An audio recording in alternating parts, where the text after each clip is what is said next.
Okay. Hey, it's the Ray Rican, and today I'm happy to do my first in-person interview.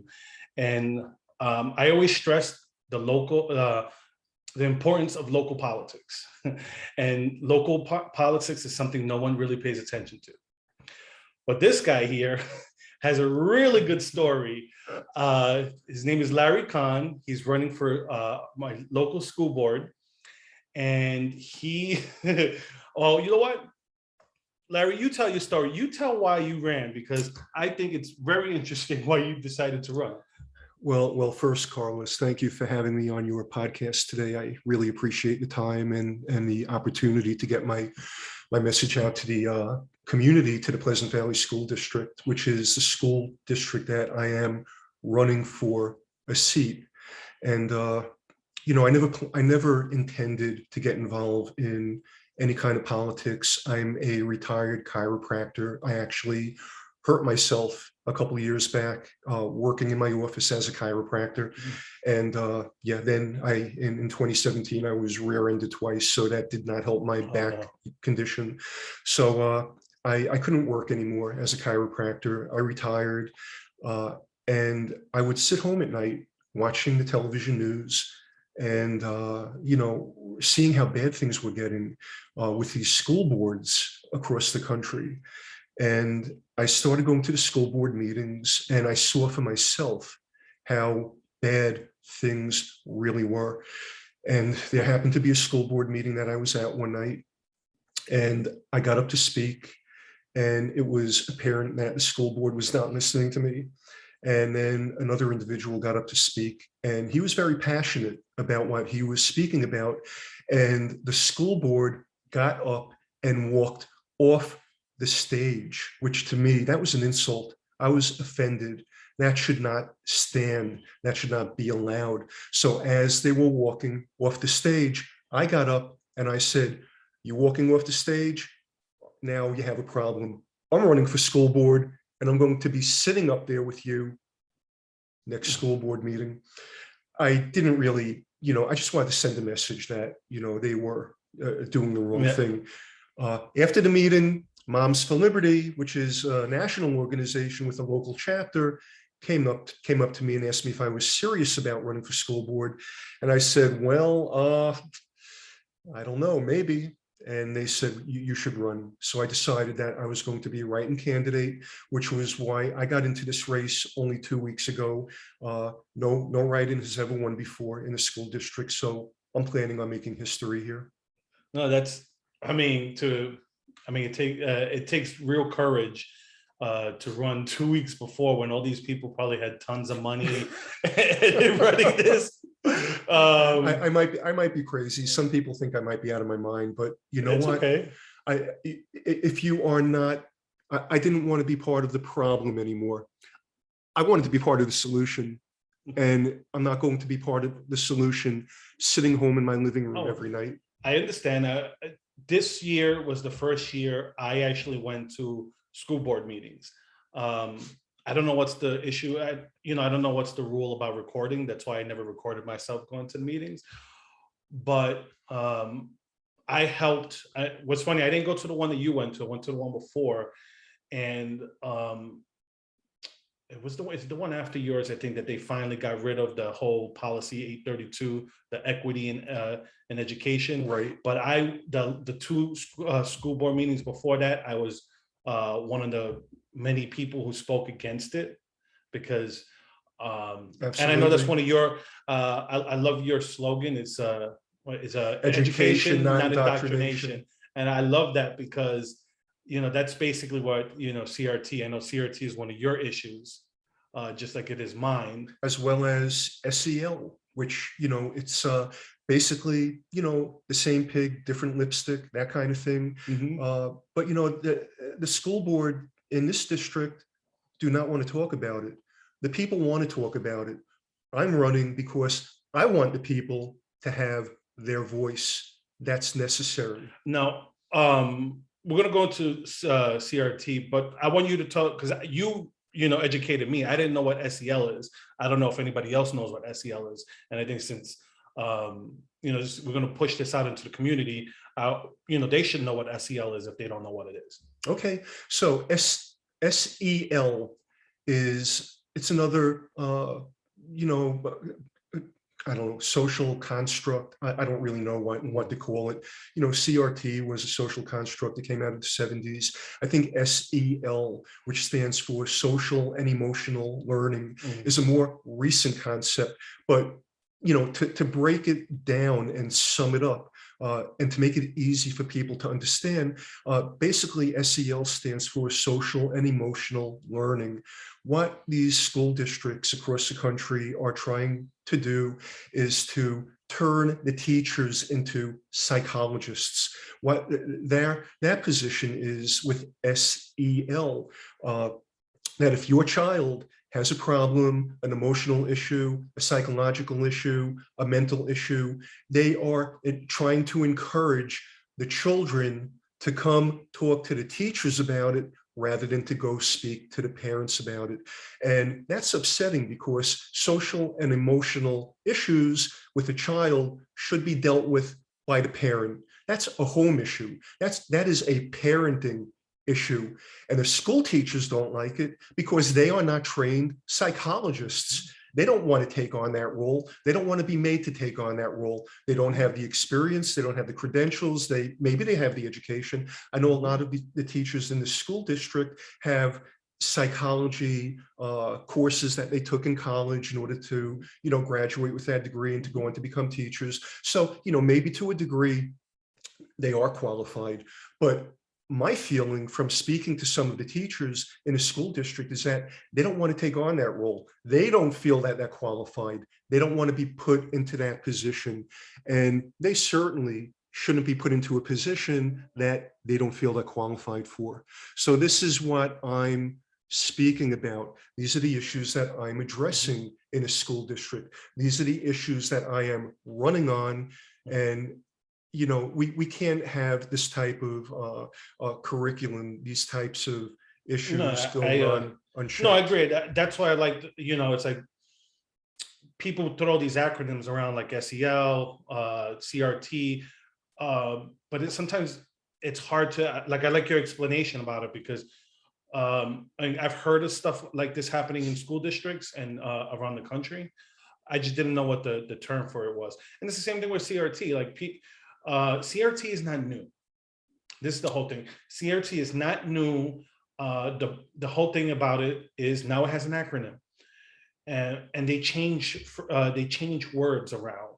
We used to talk about equality, and now we're talking about equity. And the problem with that is people don't realize there's a difference. Absolutely, a big difference. They make it sound nice. They try and polish it. Equity, equality. They sound nice, but they're not really talking about equity, and they're not really talking about equality. And they're two very different things that people need to understand. There is a difference. My position is equity is probably not such a good idea. Equality, where everybody has the same type of, the same opportunity to reach their goals, to reach their dreams. I'm all in favor of that. But, dumbing down people, minimizing, people, equity, I just don't think it's where we want to be going. I look at it like this. I point out like country like Venezuela, because CRT, what people, you could do a simple Wikipedia search. It's not a biased source. Wiki is a left-wing source. If you click on critical race theory and you click on it, and it's an offshoot of legal theory or critical legal theory. That's what it is, critical legal theory. And then you click on that again and you go, okay, critical legal theory. Critical legal theory is an offshoot of critical theory. Critical theory is an offshoot of Marxism. And you could get that all. You could do it for yourself on Wikipedia. This is not me being a biased right winger, as someone would say. This is just Wikipedia. Click on the links. Wikipedia pretty much is a straight shooting. platform. And yeah, CRT, when you go back to critical race theory, critical theory, intersectionality, when you start bringing up all these different, issues, you can see, if you really understand it, you can see it is from page 101, page 1, course 101, Marxism. I don't think we want that, especially in our schools. I just realized when I went on my rant, this is what I was telling you about.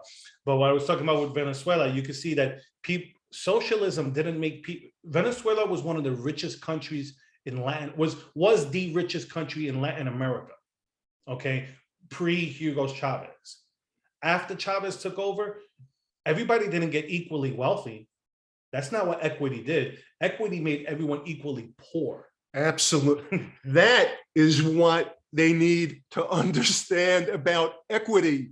And they want to teach equity in education, equity in learning. I think this is where they're playing a word game with people, and that's not right. Let's be honest with the people. These people in the community, they're paying a lot of money in taxes. The school board, they need to come out and be straight. They need to come clean. Yeah, no, I mean, I'm still familiar with myself with the budget stuff.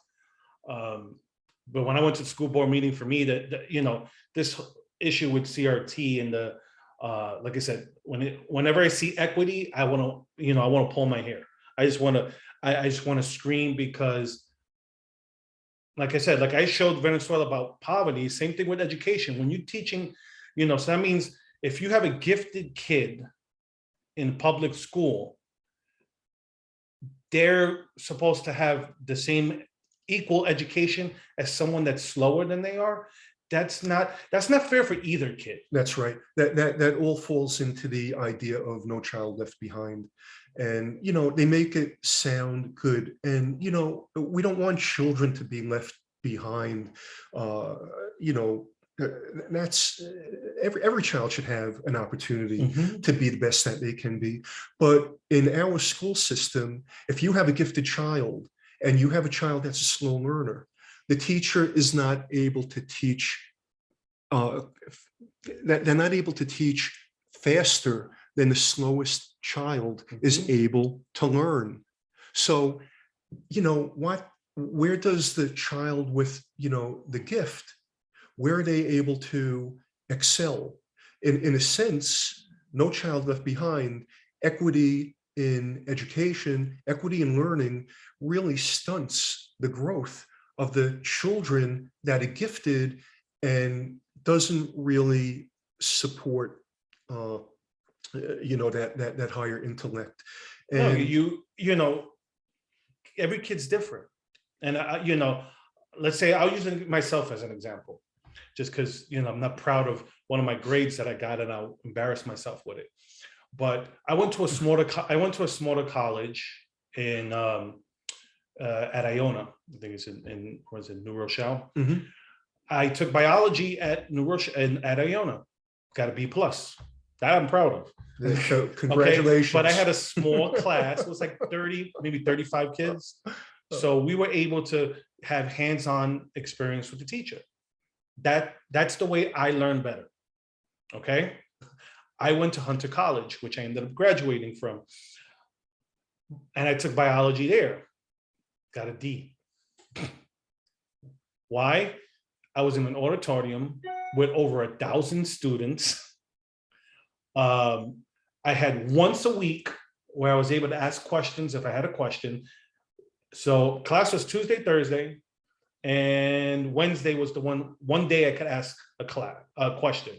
So if I had a question on Thursday, I had to wait till Wednesday the following week. This is just an example of not every kid's, let's say not all kids are the same and not everybody learns the same. So we need these gifted classes. We need these slower learning classes because the teachers are the ones that learn how to teach these kids, not us. That absolutely. And let me also say this, because I think this is important, and I think this is a concern. We have paraprofessionals in our school district. I am 100% behind paraprofessionals. the individuals that are trained, that are educated, that are helping to take care and support the children in our school district with special needs need to be applauded.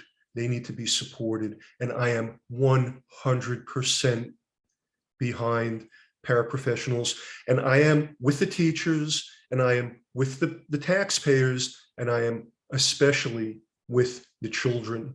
So, that's why I'm running.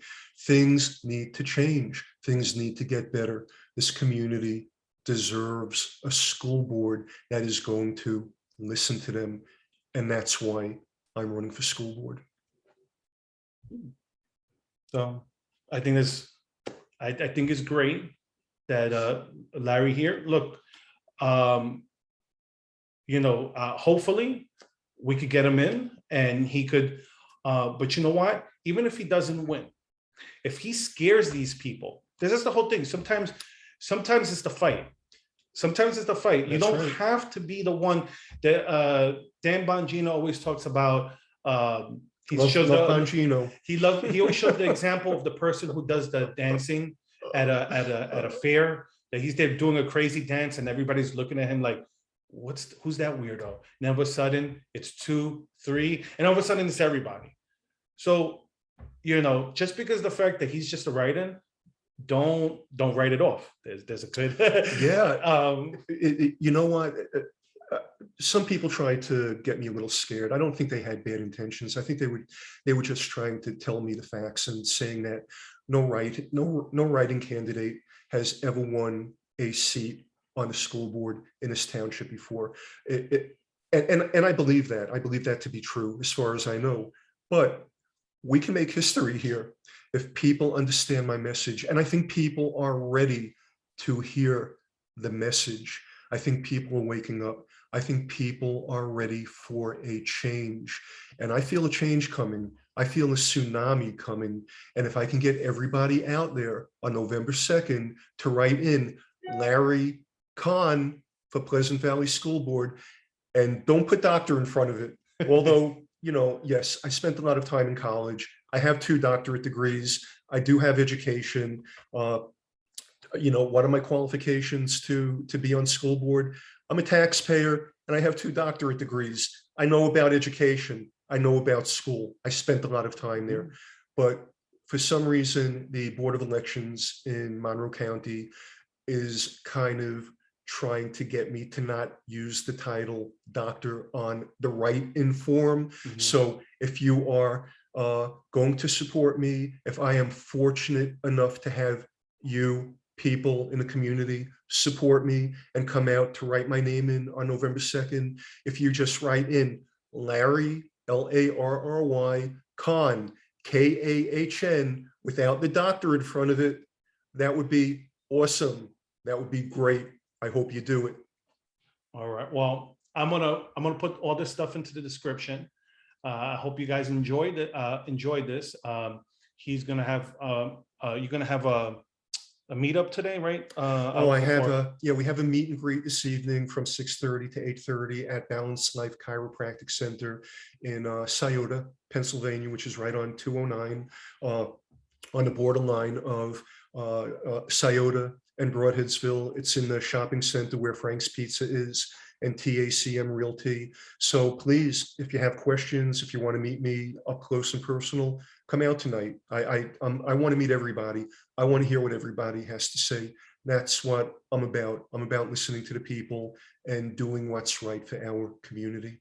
All right. Well, thank you, Larry, for coming. Thank you, Carlos. It was a pleasure to be here. Pleasure meeting you. I'm gonna leave it here. I'm the Right Rican. If you're watching this for the first time, please like and subscribe. I'm both on YouTube and Rumble, and you can interact with me on social media. I'm on Facebook, Twitter, Gab, Telegram, and all the other ones, but those are the main ones I use.